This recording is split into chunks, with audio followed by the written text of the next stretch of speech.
Portfolio অ্যালোকেশনটা দেখে আর কি, কোয়ান্টের 91% equity exposure, JM এর 96% ইকুইটি, কোয়ান্টের ক্যাশ রেখেছে 9%, জেএম ক্যাশ রেখেছে 4%। কিন্তু পারাগ পরিককে দেখুন, পারাগ পরিক এক তো 77% লার্জ ক্যাপ আছে, তাছাড়াও মানে কিরকম ভাবে করছে 31% ক্যাশ, 35% ইন্টারন্যাশনাল ইকুইটি এবং বাকিটা রাখছে ইন্ডিয়ান ইকুইটি। এবং মিড ক্যাপ স্মল ক্যাপের যখন আমরা অ্যালোকেশনটা দেখবো, মিড ক্যাপ স্মল ক্যাপে কোয়ান্ট রাখছে মোটামুটি 25% অ্যারাউন্ড, জেএম রাখছে মোটামুটি 25-27% অ্যারাউন্ড, কিন্তু পিপিএপিএস রাখছেই না।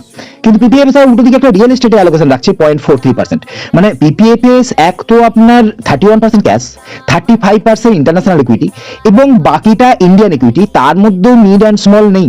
মানে এর আগে এইচডিএফসি ফ্লেক্সি ক্যাপের সঙ্গে পিপিএপিএস এর যখন কম্পারিজনটা করেছিলাম, আমরা তখন দেখেছিলাম পিপিএপিএস কিরকম ভাবে পোর্টফোলিওটাকে হাই ক্যাশ এবং মানে স্টেডিলি ক্যাশ ভলিউম বাড়িয়ে চলেছে, এবং 47 কোয়ার্টারের একটা অ্যানালিসিস করেছিলাম, আপনারা গিয়ে ভিডিওটা দেখতে পারেন। ইন্টারন্যাশনাল এক্সপোজার কিভাবে পিপিএপিএস কে হেল্প করেছে যখন ইন্ডিয়ান মার্কেট কারেক্ট করছে সেই সময়, মানে